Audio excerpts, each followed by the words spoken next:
Hello, Wolftrap docents. This is your Wolftrap AIM team, and we want to give you an example of how we would present this project to your class. Sometimes it helps to hear what words people might use to the art slides above.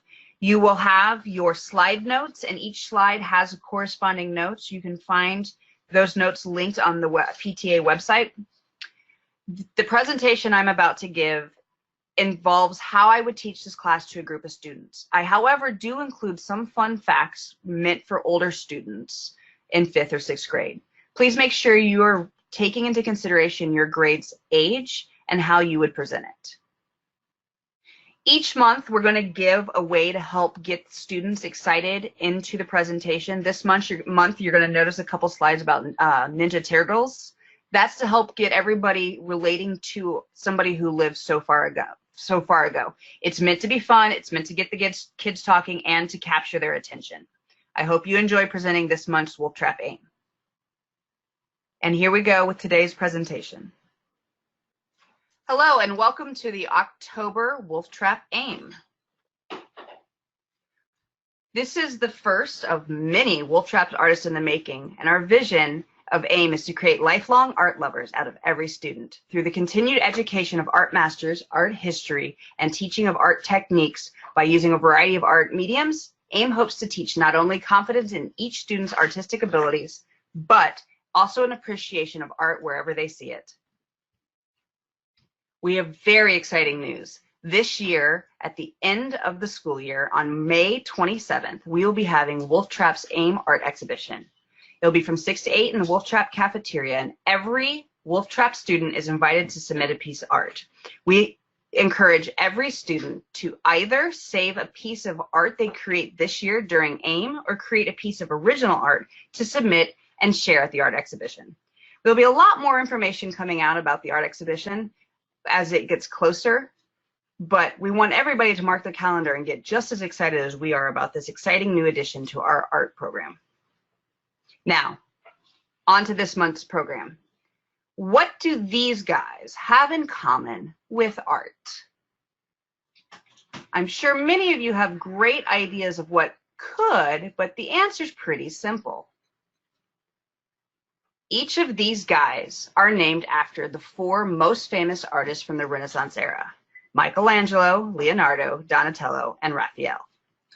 Donatello was born first, then Leonardo da Vinci, Michelangelo, and Raphael. We think this picture is pretty fun. It captures the likeness of each artist, including the Ninja Turtle colors. This month, we will be studying Michelangelo. This is a portrait of Michelangelo. It was at one point believed to be a self-portrait created by Michelangelo himself. However, now art scholars attribute it to Del Conte, who probably painted it around 1535. Michelangelo was born March 6, 1475, and died February 18, 1564. He was 88 years old. Michelangelo spent the majority of his life around Florence, Italy, and Rome. Many argue that Michelangelo was the original Renaissance man, mainly because he was a sculptor, painter, architect, and poet. And of course, Michelangelo painted during the Renaissance era.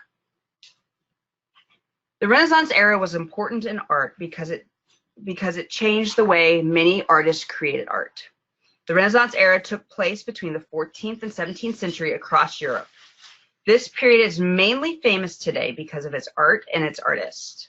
The Renaissance artists were best known for introducing and perfecting 2 different concepts. Linear perspective, which creates an illusion of space using a singular fixed viewpoint.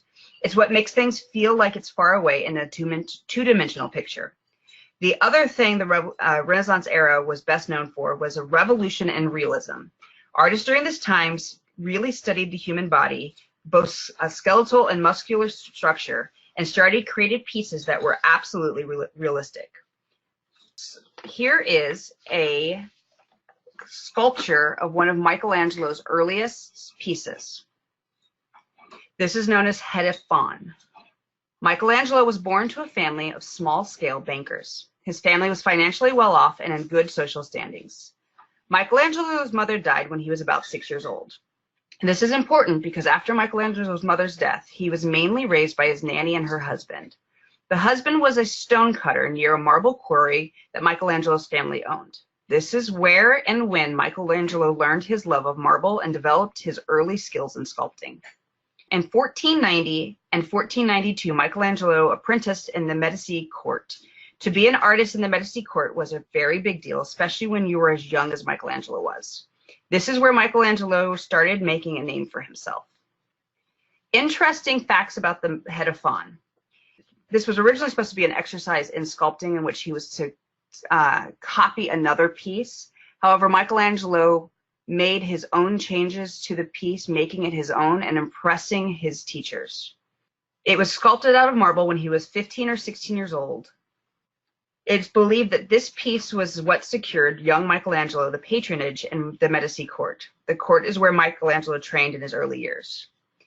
Interesting fact about the head of fawn was it was lost in 1944 during the Second World War.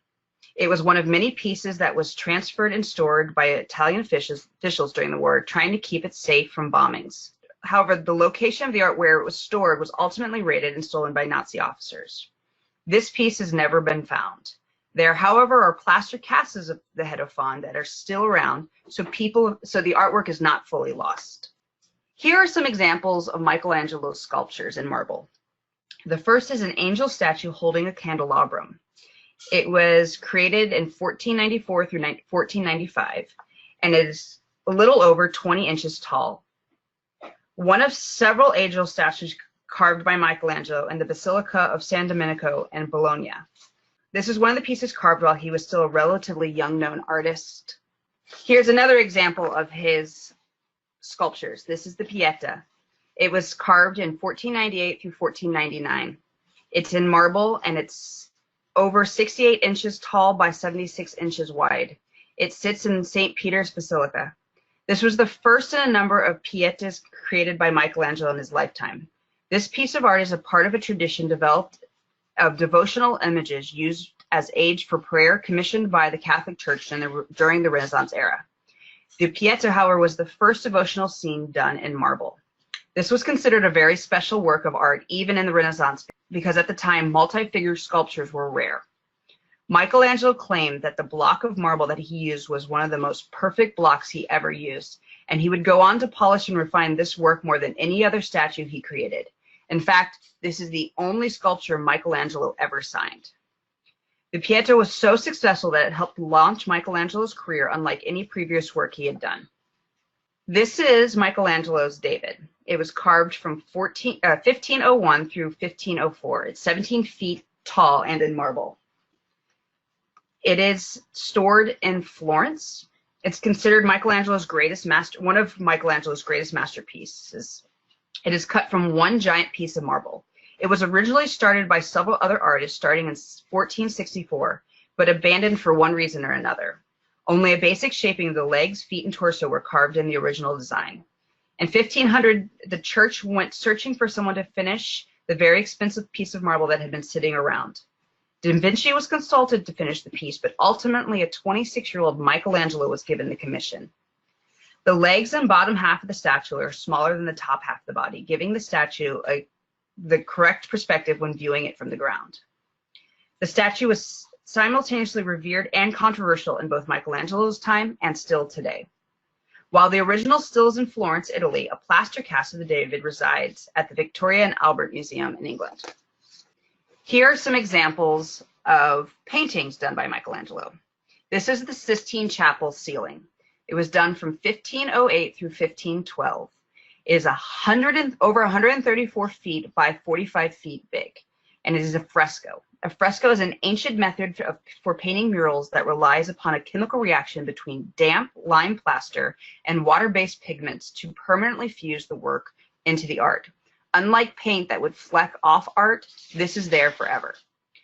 Michelangelo initially refused to paint the ceiling, but being primarily a sculptor, but was pressured into taking the commission by the Pope, giving Michelangelo little to no choice.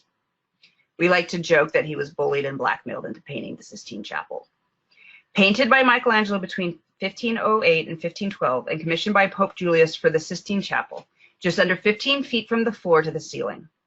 To reach the ceiling, Michelangelo designed his own scaffold, a flat wooden platform on brackets built from holes in the wall near the tops of the windows rather than being built from the floor up. Contrary to popular belief, he painted in a standing position with his head tilted upward and his arms above his head, not lying on his back. This is considered by many to be the most prolific work he ever created. Here are two scenes from the Sistine Chapel ceiling. The first is of the Libyan Sibyl.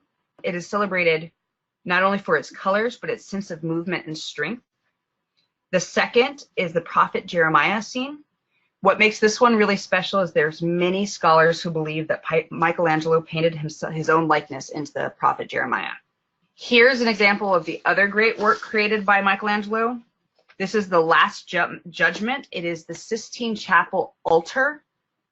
It was painted from 1536 to 1541, 25 years after he finished the ceiling. The painting was both praised and criticized on both religious and artistic grounds.